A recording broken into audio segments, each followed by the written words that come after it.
You know what's on my mind today? A couple of days ago, you heard the story that Buffalo Bills fired their head coach Sean McDermott after 9 years with the organization. Now, some of y'all sports fans, let alone Bills Mafia, may not agree with this, but that was actually the right decision. You see, under Sean McDermott's regime, he had two offensive coordinators, two defensive coordinators, one of which gave up 3 punts in 13 seconds to Patrick Mahomes in the Kansas City Chiefs offense.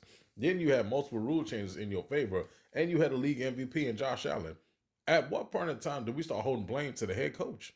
And then I mentioned Sean McDermott, a defensive-minded head coach, had a top 10 defense this year, but struggled against the run, 31st in the league.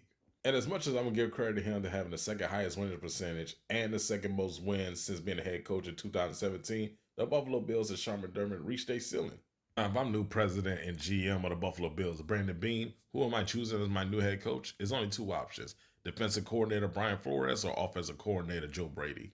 Speaking of Brandon Beane, you heard me. Even though you drafted Keon Coleman, you made no moves in the trade deadline, and you have an aging defense, you have 4 years of prime Josh Allen. If you don't make the Super Bowl within that time frame, you need to go as well. If I'm going to hold Sean McDermott accountable for 9 years as the Buffalo Bills head coach and no Super Bowl appearances and beating up on a weak AFC East division, even when Tom Brady was still playing in his latter years, I'm going to apply that same energy towards the GM who fired the head coach.